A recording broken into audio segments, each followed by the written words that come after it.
2 August 2026 Pritam and Pedro he series बघितली. सुंदर आहे, सुंदर. म्हणजे अक्षरशः पैसे वसूल. आणि म्हणजे आवर्जून बघावी. नवीन टेक्नॉलॉजी, सायबर क्राईम, हे सगळ्या म्हणजे ज्यांनी कोणी रायटिंग केली आहे त्याचं कौतुक करायला पाहिजे, किंवा त्याला ते नॉलेज तरी आहे, किंवा त्यांनी त्याचा उपयोग करून घेतलेला आहे त्या नॉलेजचा. आणि फुल टू एंटरटेनिंग कॉमेडी आहे, सिरियस आहे, सस्पेन्स आहे, थ्रिलर आहे, इमोशन्स आहेत, आणि सुंदर सगळ्यांनी ऍक्टिंग केलेली आहे. तर म्हणजे आवर्जून सगळ्यांनी बघावी अशी सिरीज आहे. तर थोडक्यात सुरुवात होते. हा पेड्रो म्हणजे आपला कोण गड्या, मुन्नाभाई मधला सर्किट. तर तो पोलीस ऑफिसर असतो क्राईम ब्रांचमध्ये, आणि त्याच्याकडे कंप्लेंट आलेली असते त्यांच्याकडे की एटीएम मशीनच गायब झाले. पूर्ण रात्री चोरट्यांनी, म्हणजे सुरुवात तिथून दाखवली की चोरट्यांनी एटीएम मशीन चोरून नेले, कशा प्रकारे केले ते सगळं दाखवलंय. तर ते, आणि त्याच वेळेस म्हणजे ह्या चक्करमध्ये की आता ते एटीएम मशीन आणि त्याच्यामध्ये कितीतरी लाख रुपये असतात, तर ते शोधायच्या चक्करमध्ये सगळं त्यांचं प्लॅनिंग चालू असते. आणि तेवढ्यात त्यांच्या याच्यामध्ये एक म्हातारा आणि एक मुलगा, तरुण मुलगा येतात कंप्लेन लिहायला की दादाजींचा टेप रेकॉर्डर चोरी गेलाय, माझ्या दादाजींचा. आणि त्याच्यामध्ये जी कॅसेट होती, तर त्याच्यामध्ये माझ्या आजीचं गाणं होतं, आणि जे गाणं ऐकून माझ्या आजोबा नेहमी खुश व्हायचे, म्हणजे ते सारखे ते गाणं ऐकायचे. तर आमच्याकरता टेप रेकॉर्डर एवढा इम्पॉर्टंट नाही, पण त्या कॅसेट करता आम्हाला तो टेप रेकॉर्डर पाहिजे. तर सगळे चिडतात त्याच्यावर की म्हणजे आम्ही आता एटीएम मशीन शोधू का तुझा तो फालतू टेप रेकॉर्डर 500 रुपयाचा शोधू, असं करू. तर तो दादाजींना त्याचं डोकं सरकतं, पण तो आता म्हणतो दादाजी आहेत, मग दादाजींना घरी सोडतो आणि परत येतो. आणि मग परत थोडंसं आधी नीट बोलायला लागतो, पण हे लोक त्याला हाडहूड करतात. तो त्यांच्यावर हात उचलतो. मग हात उचलला पोलिसावरून म्हणून त्याला जेलमध्ये टाकतात. आता यांचं चाललं असतं काय करावं काय नाही काय नाही. तर मग हाच तिकडनं म्हणतो की तुम्ही मला जर बाहेर काढलं तर मी तुमचं 10 मिनिटात एटीएम शोधून देईन. तर ते म्हणतात अच्छा, आणि त्या बदल्यात तुला काय मग द्यायचं? म्हणे माझा टेप रेकॉर्डर तुम्ही शोधून द्यायचा कुठल्याही परिस्थितीत, म्हणजे आपलं डील. ते आधी विचार करतात, कारण त्यांना ते काहीच क्लूच मिळत नसतो काही. तर तो येतो, तो एक्सपर्ट असतो सायबर मधला, म्हणजे तो इंजिनियर असतो. तर म्हणे पण तू तर म्हणे व्हॅक्युम क्लिनर. हा म्हणे ती एक माझी स्टोरी आहे. आता मी सेल्समन आहे, पण मी इंजिनियर आहे आणि मला येतं याच्यातलं, मी मास्टर आहे म्हणायच्या. तर मी 10 मिनिटात तुम्हाला हे करतो. आणि खरंच 10 मिनिटात तो प्रिंट आउट काढून देतो. 4 जण जे होते त्यांचे फोटो, काय काय करतात काय नाही ते. मग त्याच्याप्रमाणे ते लोक जातात. त्या गॅरेजमध्ये त्यांना एटीएम मशीन सापडतं, आणि तो जो ज्याचं असतं त्याचं लग्न असतं, तो मस्त वरातीत आणि ते बाकी नाचत असतात. म्हणजे थोडक्यात पोलिसांना ते सापडतात आणि पकडल्या जातात. मग हा खूप इम्प्रेस होतो अरशद वारसी, म्हणजेच सर्किट पोलीस इन्स्पेक्टर. त्याला म्हणतो अरे वा तू तो बडे काम का लडका है. आणि मग तो म्हणतो ठीक आहे, मी प्रॉमिस म्हणे मी तुझं टेप रेकॉर्डर जेव्हाही मिळेल तर तुला मी नक्की फोन करतो. तेवढ्यात मग जातो हा. तेवढ्यात दुसरी केस आहे त्यांच्याकडे की स्पोर्ट्स मिनिस्टरचा च्या बायकोचा मोबाईल गायब आहे. तर हर्षद वारसी वगैरे सगळे पोचतात. त्यांना एकूण तिथल्या सिच्युएशनवरून असं वाटतं की मोबाईल बाहेरचा कोणी नाही नेलाय, त्यांनी जे काही सीसीटीव्ही कॅमेरा जी काही विचारपूस केली घरातच आहे. आणि घरातल्या याच्यावरून त्यांना हे लक्षात येते की तो लहान मुलांनीच चोरलाय, म्हणजे त्याच्याजवळ आहे तो. तर तो तसं बोलून दाखवतो आणि मग म्हणतो मला 5 मिनिटं द्या मुलाशी बोलायला आणि मी बरोबर तुम्हाला हे काढून देतो. तर हा स्पोर्ट्स मिनिस्टर चिडतो आणि म्हणतो की असं तू माझ्या बायकोला हे करशील, मला हे करशील, मुलाला हे करतोय, म्हणजे असं. तर जा म्हणे तू तुझ्या पद्धतीने कर, माझ्या मुलाला बिलाला मी काही बोलवणार नाही. मग आता म्हणतो काय करावं, त्याला म्हणजे खात्री असते की ते मुलाजवळच आहे. तर मग तो आता आपलं नोकरी तर वाचवायला पाहिजे. म्हणून मग तो तसाच तो मोबाईलचे डिटेल, रंग वगैरे विचारतो. मग तसाच मोबाईल दुकानातून विकत घेतो आणि त्या जे 4 एटीएम वाले चोर असतात त्या पकडलेले, त्यांच्यापैकीच एकाला म्हणतो, की "तू आपल्यावर हे घे, नाहीतरी तुला जेल होणार आहे. इतकं एटीएम मशीन, तर मी थोडीशी तुझी सजा कमी करून देईल. जर तू स्वतःवर घेईल की मी मोबाईल चोरला वगैरे." तर हा घेऊन जातो त्या चोराला आणि तसाच मोबाईल. तर तो तेवढ्यात तो मोबाईल सापडलेला असतो मुलाकडेच. तर तो ते ऐकून आणि बघून अजून चिडतो त्याच्यावर. म्हणतो की तुम्ही पोलीस लोक असे खोटारडे हे करून केस सॉल्व्ह करता का? जा म्हणे तुझी तडकाफडकी बदली. ते ह्याला सायबर सेलमध्ये त्याचे ट्रान्सफर करतात. आता अर्शद वारसीला सायबर मधलं ओ काठो त्याला कॉम्प्युटरचा एबीसीडी माहित नसतं. तिथे पहिल्या दिवशी त्याची गंमत येते. ते कीबोर्डमध्ये आधी कॉम्प्युटर ओपन केल्यावर हे टाकायचा कोड, तर त्याला तेही माहीत नसतं. मग ती एक जण असते तिथली चांगली, ती सांगते काय काय करायचं. तर तो बघतो काहीच होत नाही. ती म्हणते एंटर तो दबाव. तर म्हणजे थोडक्यात त्याची मजा मजा दाखवली. तो म्हणतो मी क्राईम वाला माणूस, पोलीस हे ते धोपटणं माहिती, मी इथं कुठे अडकलो. तो म्हणजे वैतागलेला असतो तिथे. आणि तेवढ्यात परत त्यांच्याकडे केस येते की आणि तिथली मजा मजा दाखवली. अजून कंप्लेंट्स येतात की मेरा डाटा चोरी हो गया, वो क्लाउड पे था, वो इसमें स्टोर था. हा म्हणतो अरे आसमान से का चोरी, म्हणजे त्याची गंमत गंमत दाखवलेली की काहीच त्याला कळत नसते तिथली लँग्वेज वगैरे. आणि सगळेजण मग त्याच्याकडे असं मूर्खासारखे पाहत असतात की हा कसा मूर्ख, याला एवढंही समजत नाही वगैरे. तर मग अशातच पुन्हा त्यांच्याकडे केस येते की मिनिस्टरचा, त्याच सेम स्पोर्ट्स मिनिस्टरचा मुलगा किडनॅप झालाय. झालं, परत हे लोक पोचतात. तर हा बघून आधी चिडतो, म्हणे हाच ऑफिसर तुम्हाला सापडला का? तर म्हणे आता याची सायबर क्राईम मध्ये बदली झाली. तर आता त्याच्याबरोबर आहे. आता काय करायचं, परत विचारपूस करतात, सीसीटीव्ही बघतात. तर तो घरी आलेला दिसतो, पण बाहेर जाताना तो कुठेही दिसत नाहीये किंवा कुठेही गायब झाला. तर आता कसं काय हे करायचं, त्यांचा मग शोध आता सुरू होतो. तर मग ह्याला पुन्हा त्या प्रीतमची आठवण येते, म्हणजे ज्यांनी कंप्लेंट केलेली असते कॅसेटची. तो म्हणतो तू मला मदत कर बाबा याच्यामध्ये. मी तुला प्रॉमिस केलंय, जर नाही मदत केली तर मी तुझा शोधणार नाही. तो म्हणतो अरे हे तर ब्लॅकमेल झालं. तर म्हणे तू काही समज, पण आता मला तू मदत कर. मग तो त्याला म्हणतो ठीक आहे, आपण हे करू. मग ते लोक जाऊन काही प्रश्न विचारतात तिथे. तर त्यांना हे लक्षात येतं, म्हणजे तोच म्हणतो प्रीतम ह्याला, पेट्रोला, की मला असं वाटतं की ह्या किडनॅपिंग मध्ये त्याची बायको पण इन्व्हॉल्व आहे. कारण जेव्हा फोन येतो किडनॅपरचा की मला 5 करोड पाहिजे तुमच्या मुलाच्या बदल्यात, आणि ते पण उद्याच्या उद्याच पाहिजे. तर ह्यांनी त्याला लांबवून ठेवलं असतं की कळायला त्याचं लोकेशन वगैरे. प्रीतम म्हणतो आजकाल कोई जरूरत नाही म्हणे, मैंने पता कर लिया की वो कहाँ है. त्याला लोकेशनही करतो. आणि नंतर तो जेव्हा बायकोचा मोबाईल हे करतो, तर ती म्हणजे इन्व्हॉल्व आहे असं त्याला शंका येते. तर म्हणतो का बरं, पेट्रो म्हणतो का बरं तुला वाटतं.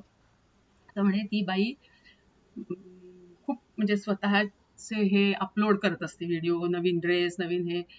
तर पण म्हणे 9 दिवस झाले आणि आता हे 2 दिवस किडनॅपचे, तर तिचा एकही फोटो अपलोड नाहीये. म्हणजे काहीतरी ती डिस्टर्ब आहे. त्याच्यामुळे मला तिच्यावर शंका येते. तर आता तिचा मोबाईल तर मिळणार नाही, पण मग त्यांना हे लक्षात येते की तिचं सगळं ती अलेक्झावर खूप डिपेंडेंट. तर सगळ्या अलेक्झाला सांगत असते. तर ते लोक अलेक्झाचा डाटा हे करतात, हॅक करतात. आणि त्याच्यातनं त्यांना कळते की 26 तारखेला, ज्या दिवशी हा किडनॅप झालेला असतो, त्या सॉरी म्हणजे 9 दिवसांपूर्वी जेव्हापासून हे सगळं बंद झालं असतं, तर 26 तारखेला तिने विचारलं असतं की हा हा बस स्टॉप कुठे आहे इकडे इकडे जाण्यासाठी. मी म्हणतात मिनिस्टरची बायको कशाला बस स्टॉप बसने जाणार आहे. मग ते ते बघतात, सगळं फॉलो करतात तिला. तर म्हणजे त्यांना एक लक्षात येतं की ती कोणाला तरी भेटायला गेली होती. कशी कशी गेली होती ते सगळं कळतं त्यांना, म्हणजे काढतात शोधून. आणि मग कळतं की एक तो माणूस बंगल्यात लांब राहतो आणि तो बुकी आहे.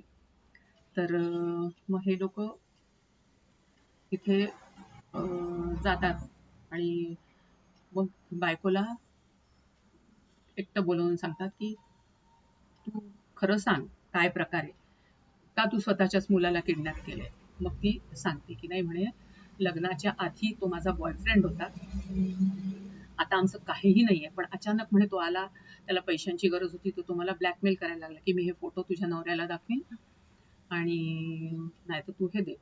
तर म्हणे असे कसे माझा नवरा पाहिजे, म्हणे आपण म्हणे मी करतो, बघतो ते, म्हणे तुझ्या मुलाला आपण किडनॅप करू. तर ती म्हणते नाही नाही असं कसं, नाही म्हणे काही होणार नाही त्याला, तो सेफ असेल, त्याला मी बघतो, फक्त तू हे कर. तर अशा प्रकारे त्या यांनी किडनॅप केलेलं असतं त्या मुलाला आणि त्याच्यामुळे त्याचा फोन येत असतो. आता जेव्हा हे लोक म्हणतात किडनॅप केलेला आहे वगैरे, तर तो एक फोटो पण पाठवतो किडनॅपर, की तुमचा मुलगा फार त्याला मॅनर्स नाही आहेत, त्याच्यामुळे त्याचं मी मधलं बोट कापलंय. तर हे लोक फोटो बघतात, बापरे, तर तिचा जीव, मग ती रडायला लागते. हा म्हणतो की ठीक आहे, पण मुलगा आपल्याला कुठेच हे सापडत नाहीये किंवा दिसत नाहीये किंवा त्याचे काहीच क्लू नाही. आणि ते जेव्हा त्या बुकीवाल्या घरात गेलेले असतात, बुकी बाहेर गेलेला असताना, तर तिथेही तो नसतो. मग तो तिथेही नाहीये, मग कुठे आहे, म्हणजे त्यांनी त्याला दुसरीकडे ठेवलंय. तर असा हा शोध घेताना याच्या लक्षात येतं प्रीतमच्या, की त्याला सायबर गेमच्या थ्रू किडनॅप केलेलं आहे. कारण ह्या पेड्रोचा पण मुलगा असाच गेलेला असतो लहान, म्हणजे ते ब्लू व्हेलचा गेम खेळता खेळता तो विहिरीत, म्हणजे तू विहिरीत उडी मार, तुझे बाबा सुपरमॅन तुला वाचवतील, अशा ह्याच्यात तो मेला असतो. तर ह्यांचे नोकर पण सांगतात की तो म्हणे नेहमी मम्मीचा मोबाईल घेऊन त्यातला फिश दिसायच्या म्हणे, तर फिशला गोळ्या मारत फिरायचा तो घरभर. मग हे लोक बघतात. तर मग त्यांना लक्षात येते की आणि त्याची कंप्लेंट पण आलेली असते की स्कूलमध्ये तो झोपतो. तर म्हणजे का झोपतो, कारण रात्री आणि बिल पण खूप जास्त आलं असतं त्याचं. तर ते सगळ्या याच्यावरून ते कनेक्ट करतात की हा रात्रभर सकाळी 4 वाजेपर्यंत तो मोबाईल गेमच खेळत असतो. आणि त्याच्यामुळे त्याचं झोप होत नाही, सकाळी मग तो शाळेत झोपतो. मग त्याचा एक मित्र, त्याच्याकडून ते लोक त्याचा कॉम्प्युटरचा पासवर्ड घेतात आणि मग ते उघडून बघतात सगळं. तर त्याच्यात मग त्यांना लक्षात येतं की त्याला काय काय टास्क दिले होते. तर आधी सोपे सोपेच असतात की तू ऑक्सिजन सिलेंडर घे, हे घे, ते कुठे शोध, मॅगीचा बाउल घे, म्हणजे अशा टाईपचे असतात. तर मग आता त्याला कुठलं टास्क इतके सोपे कुठे गेले आणि त्याला नंतर कुठला टास्क मिळाला ते काही त्यांना सापडत नाही. मग आता काय करायचं? तर तो म्हणतो ठीक आहे, म्हणे आता पुढे जेव्हा याचा फोन येईल, कारण म्हणे आम्ही वेळ मागून घेतलेली असते की 5 करोड काही सोपं नाहीये, तर आम्हाला अजून वेळ दे, उद्याच्या उद्या तर काही होत नाही. तर त्या याच्यात त्यांचं हे सगळं चाललं असतं. मग तेवढ्यात पुन्हा त्यांना एक येतो, फोन येतो त्याचा, आणि त्यावेळेस प्रीतम त्याला बरोबर त्याचं साईट हॅक करतो. पण त्यांनी साईट हॅक केल्याबरोबर तिकडचा जो किडनॅपर असतो तो याचं नाव घेऊन तो कबीर साहनी, अब तो मजा आएगा असं. तर तेव्हा मग हा घाबरतो प्रीतम. मग आणि मग तो म्हणतो की मी आता याच्या पुढे ह्याच्यावर काम करणार नाही. तर मग पेड्रो म्हणतो काय आहे, तू सांग ना मला. मग हा आपली स्टोरी सांगतो की मी कारवारच्या इंजिनिअरिंग कॉलेजमध्ये होतो आणि आम्हाला जे सर होते शिकवायला, तर तो बोमन एरियाने दाखवलाय. तर ते सर, त्यांना बिलकुल लेट आलेलं चालायचं नाही, आणि त्यांनी मग माझी अशी, मी आणि मला सारखाच उशीर व्हायचा, तर त्यांनी माझी खूप इन्सल्ट केली एकदा. तर मला इतका राग आला की मी रात्रभर बसून सर्च मारलं, तर मला सापडलं की ते जातात दरवर्षी सुट्टीत आणि त्यांचा अफेअर आहे बाहेर फॉरेनरशी.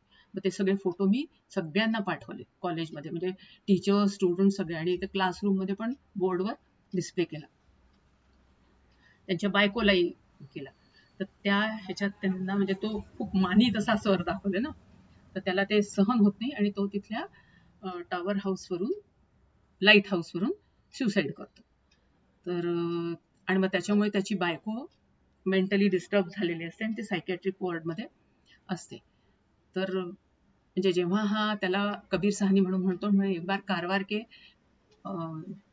मेंटल हॉस्पिटल में आके देख, तर हा जातो तिथे बघतो, तर मग तो डिस्टर्ब होऊन जातो.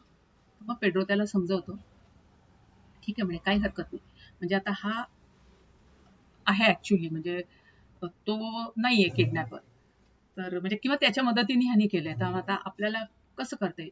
तर त्याच्याकडे, त्या हॅकरकडे मंत्र्यांच्या घराच्या कोणाकोणाचं सगळं फुटेज असतं, सीसीटीव्ही कॅमेरे हॅक केल्यामुळे. तर मग आता याच्याशी लढायचं म्हणजे पूर्ण वेळ याचीच गरज आहे. मग मध्ये एक अजून हे असतं, एक ट्विस्ट आलेला असतो, केस आलेली असते, की मेसेज आलेला असतो एका टीव्ही रिपोर्टरला, की मी माझ्या बायकोच्या आणि लव्हरला या हॉटेलमध्ये मारणार आहे आणि नंतर स्वतःलाही मारून घेणार आहे. तर ती मग ह्याला, पेड्रोला फोन करते. पेड्रो परत त्याच्या मदतीने ती केस सॉल्व्ह करतो आणि त्याला समजवतो. तोही रिटायर्ड पोलीस ऑफिसर असतो वगैरे वगैरे. पण म्हणजे थोडक्यात ती केस सॉल्व्ह होते, त्याला असं समजवते. तर मग प्रीतम म्हणतो, मैं भी आपका फॅन हो गया वगैरे असं. मग ते म्हणजे त्यांची अशी दाखवली की मैत्री घट्ट घट्ट होत जाते, दोघांनाही एकमेकांबद्दल खूप वाटायला लागतं. आणि या दरम्यान एका ठिकाणी त्यांना तो म्हणजे पोलिसांना ट्रान्झिस्टर टेप रेकॉर्डर सापडतो. खुश होतात सापडलं म्हणून, हो म्हणतो हाच आहे. पण मग बघतो आत कॅसेटच नाही. तो म्हणतो, मला टेप रेकॉर्डरचं काय करायचं, मला तर कॅसेटशी मतलब आहे. मग हे लोक आधी ठरवतात की कोणाकडून तरी ते गाणं गाऊन घ्यायचं वगैरे. तर ते म्हणा, अरे काय आजोबांना कळणार नाही का, म्हणजे ते म्हणतात ठीक आहे, आता कॅसेट कुठे शोधायची. तर पोलिसना खूप पुढे कॅसेट पण मिळते, पण ती कॅसेट इरेज करून त्याच्यात दुसरं हे गाणं टाकलेलं असतं. पुन्हा हा डिसअपॉइंट होतो. पोलीस म्हणतात, आता कुठून शोधायचं तुझी हे, आता कॅसेट पण नाही, हे पण नाही. ठीक आहे म्हणे, बघू आपण, आधी आपली केस तर सॉल्व्ह होऊ दे. मग अशा पद्धतीने त्या लोकांचं चाललं असतं पुढे.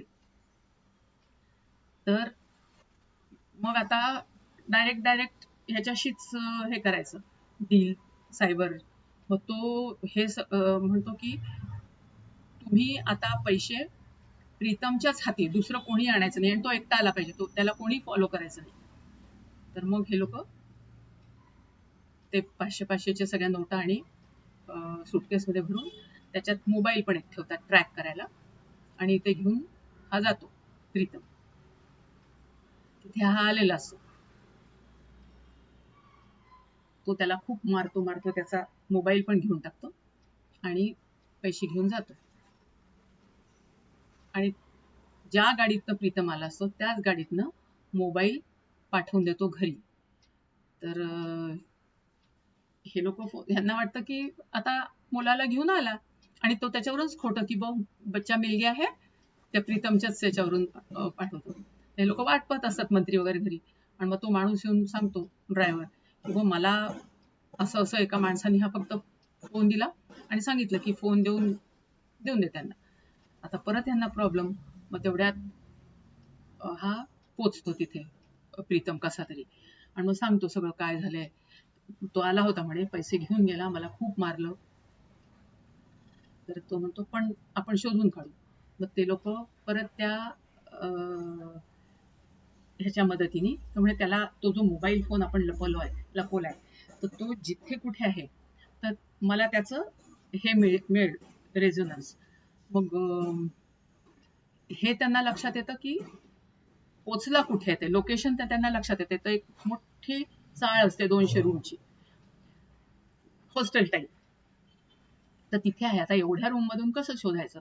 मग तो सांगतो की सगळ्या पोलिसांना की प्रत्येक मजल्यावर तुम्ही फिरा, काहीतरी जोरजोरात गाणे म्हणत हे बघत, हळूहळू जायचं पण मात्र. तर मी सांगेन मग नंतर थांबायला. तर त्याला ते बरोबर त्याच्या रूमच्या समोर आलं की सिग्नल मिळतात.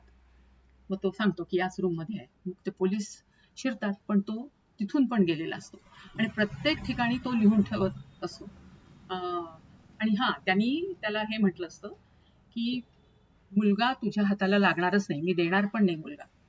पैसे जेव्हा तो द्यायला गेला असतो, तू माझ्या वडिलांना तुझ्यामुळे सुसाईड करायला लागले, तर मी तेव्हाच देईन जेव्हा तू पण त्या टॉवरवर जाऊन सुसाईड करशील.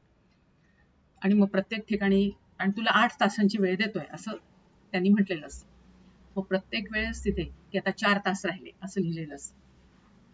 मग पोलीस येऊन सगळं सांगतात की नाही, तो गेलाय. मग परत हे लोक त्याचा मोबाईल ट्रॅक करायचा प्रयत्न करतात. तर मग त्यांना कळतं की तो मोबाईलच्या आजूबाजूला खूप मोबाईल्स आहेत. हा म्हणतो बसमध्ये आहे, तो बसमधून ट्रॅव्हल करतोय, मंगलोरच्या साईडनी चाललाय वगैरे. असं करत करत ते लोक म्हणजे पोचतात, पण प्रत्येक वेळेस त्याच्या हातातनं ते सटकलेलं असतं. मग शेवटी काही मिनिटच म्हणजे राहिलेले असतात. तर मग हा म्हणतो की पेड्रो म्हणतो आता आपल्याला एकच, आणि मग त्यांनी त्याच्या हातावर एक घड्याळ पण बांधलेलं असतं. तर मग तो घड्याळ काढून ठेवतो आणि पेड्रोला यावेळेस शंका येते. पेड्रो म्हणतो तो त्या घड्याळाच्या थ्रू आपल्याला तो ट्रॅक तर करतोच आहे, पण त्याला आपले आवाज, आपले डायलॉग पण ऐकू येतात. त्याच्यामुळे आपल्याला त्याला कळतं बरोबर की आपण पुढे कुठे येणार आहे, त्याच्या मागे कुठे येणार आहे. तर आता म्हणे आपण असं करू की म्हणजे मी तुला म्हणतो की आता काही हे नाही, तू जा टावरमध्ये आणि उडी मार, त्याच्याशिवाय तू मुलगा मिळणार नाही. तुझी चूक आहे, तू आता सुसाईड कर, आम्ही काही करू शकत नाही. तर आणि मग म्हणे आम्ही पण सगळे येतो तिथे मागे, समजा जर तो आला तर, आणि एका पोलिसाला सगळ्यांचे मोबाईल घेऊन बसव, म्हणजे मग त्याला हे पण कळणार नाही. तर ते लोक तसंच करतात. हा जातो टावरवर, प्रीतम तिथे हा आधीच पोचला असतो. मेस्सी येतो, विक्रम मेस्सी आधीच पोचलेला असतो. आणि मग दोघांची फायटिंग सुरू होते आणि तो त्याला वरून मुद्दामून ढकलायचा प्रयत्न करत असतो. तर ह्या सगळ्या चक्करमध्ये त्याला हे पण लक्षात येतं आणि त्यांना की मुलगा कुठेच गेलेला नाहीये. तेव्हा त्या लोकांनी दिसत, आणि तो ह्याच्याही जवळ नाहीये, मेसेजवळ. तर असणार कुठे? घरातच कुठेतरी आहे, पण कुठे कुठे कुठे? मग म्हणे ते परत विचार करतात की त्याचा जो ब्लू व्हेल गेम होता त्याच्यात त्यांनी काय काय म्हटलं असतं. सिलेंडर घे, नूडल्स घे, आणि त्या नोकरांनी म्हटले असतं आजकाल पाणी में से नल में से नूडल्स निकल रहे म्हणे रोज. तर मग त्यांना एकदम स्ट्राईक होते की अरे पाण्याच्या टाकीमध्ये तर तो नाही. आणि मग तो घरात जो पोलीस बसलेला असतो त्याला म्हणतात तू वरच्या टाकीत जाऊन बघ. मग त्याला सापडतो तो पाण्याच्या टाकीमध्ये. मग सगळ्यांना खूप आनंद होतो, ते तिकडे त्याच्या सुश्रूषेत लागतात. आणि मग हा लगेच मेस्सीला कॉल करून सांगतो की सापडलाय तो आणि टाकीत आहे. मग तो फुल फायटिंगने त्याच्याशी, पण ते मग फाईट बघताना म्हणजे तू उडी मारू नको, तर ती फाईट हा बघतो पेड्रो, आणि मग तो पण वर पोचतो. पण हा म्हणतो प्रीतम की सॉरी सॉरी सॉरी सॉरी, म्हणे हा नाहीये तो किडनॅपर, माझी मिस्टेक झाली, मला वाटलं की हा किडनॅपर आहे आणि म्हणून मी याला मारलं, म्हणून त्यांनी पण मला मारलं. तर मग विक्रम वेसी पाहतच राहतो की आपण किती चूक करत होतो हे करून. म्हणजे त्याला रिअलाइज होते की आपली चूक आहे, आपण इतकं त्याला असं समजलो. त्यावेळेस तो पण यंग होता, त्या जोशमध्ये त्यांनी ते काम केलं आणि वडिलांनी सुसाईड केलं. त्याच्याकरता हा इतका जबाबदार नाही ज्याला आपण इतकं हे करतोय. मग पेड्रो त्याच्याबरोबर प्रीतम बरोबर येतो खाली, आणि मग नंतर त्याला लक्षात येते. तर मग प्रीतम म्हणतो की जाने दो, म्हणे त्याचं पण करिअर कशाला पूर्ण हे नष्ट झालं असतं. आता काय करूया, सांगून टाकू की पळून गेला वगैरे किडनॅपर, मुलगा तर मिळालाय म्हणे आपल्याला. मग नंतर त्याचाच परत मेस्सीचा फोन येतो की तुमच्याकडे मी पैसे पाठवलेले आहेत, आणि म्हणजे मंत्र्याकडे, आणि पेड्रोला नक्की सांगा, प्रीतमला सांगा की मी पैसे परत दिलेत म्हणून. आणि मग तो इतक्या दिवसांनी म्हणजे त्यांनी ती प्रण घेतला असतो की मी तोपर्यंत त्या कबीर सहानीला म्हणजेच प्रीतमला सजा देणार नाही, तोपर्यंत मी तुमच्या कबरवर येणार नाही. तो तिथे त्यात दाखवलाय की तो त्यांच्या थडग्यावर जाऊन फुलं मग वाहतो बेसिक, आणि तिथूनच तो फोन करतो की मी पैसे परत पाठवलेत. मग इकडे सगळ्यांना अगदी अवॉर्ड वगैरे सेरेमनी होते.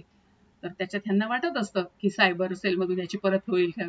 तर तो नालायक जो एक पोलीस ऑफिसर घरात बसवलेला असतो, ज्याला म्हटलं असतं पाण्याच्या टाकीत बघून ये, तो म्हणतो की म्हणजे माझ्या डोक्यात आलो की तिथे जाऊन बघावं म्हणून, म्हणजे क्रेडिट तो स्वतः घेतो. तर शेवटी पुन्हा विक्रम ह्याला अर्शद वारसीला सायबर च्या याच्यातच राहावं लागतं सेलमध्ये. आणि प्रीतमचं पण नाव काही कुठे तो मंत्री घेत नाही. त्यांना वाटतं की हे लोक नुसतेच आपले धावाधाव करतात, ते त्यांच्या हातून गुन्हेगार पळून जातोय काय, कसले पोलीस आहेत म्हणून, अशा ह्याच्यात म्हणजे त्यांना अगदी निग्लेक्ट करतो. तर अशा ह्याच्यातच म्हणजे ह्या सगळ्या धावपळीत हा अर्शद वारसी आपल्या बायकोला वेळ देऊ शकत नसतो. त्याच्यामुळे त्यांचेही खूप वाद झालेले असतात. आणि त्या मुलामुळे म्हणजे मुलग्याची पण डेथ झाली असते, त्याच्यामुळे बायको नाराज असते. पण मग हा आता जी केस संपली म्हणून प्रीतम म्हणतो पेट्रोला की तुम्ही काही पण बोला, मला तुमचं रेकॉर्ड करायचं आहे माझ्याजवळ ठेवायला, माझ्या मोबाईलमध्ये मी सेव्ह करणार आहे तुमचा आवाज, तुमचा फोटो वगैरे. आणि मग तो म्हणतो की माझ्या जी दादी गाणं म्हणायची, नानी गाणं म्हणायची, तर ते पण शब्द म्हणा. तर तो करतो आणि ते रेकॉर्ड करतो आणि तो देतो पाठवून त्याच्या बायकोला, पेट्रोच्या. तर मग तिला खूप आनंद होतो आणि मग ती फोन करते त्याला, पेट्रोला, की जे तू मला पाठवलंयस गाणं, तर ते ऍक्च्युली आमची साहनी टीचर होती. तर ती नेहमी हे म्हणायची, तू कसं म्हटलंयस, मी तुला छान म्हणून दाखवते. म्हणून ती छान गिटारवर ते गाणं म्हणते. तर मग प्रीतम म्हणतो, अरे हेच तर गाणं आहे. आणि एकदम असं मग तो छान रेकॉर्ड करतो आपल्या मोबाईलमध्ये आणि आपल्या दादाजींना घरी येऊन ऐकवतो. तर दादाजी खूप खुश, एकदम म्हणजे आनंद, म्हणजे थोडक्यात त्याचं पेड्रो बरोबर काम करणं सार्थक होते. आणि मग दाखवलंय की घरात पुन्हा आनंदी आनंद. हा पण सायबरमध्ये आता नाईलाजाने पेड्रो बसतो आणि मग पुन्हा केसेस यायला लागतात. तर दाखवलंय की हा परत प्रीतमला फोन करतो, अरे यार तुझी गरज आहे, ये तू. आणि मग तिथेच सिनेमा संपू गेला. तर सुंदर सुंदर प्लॉट अँड सुंदर सिनेमा, जरूर सगळ्यांनी बघावा.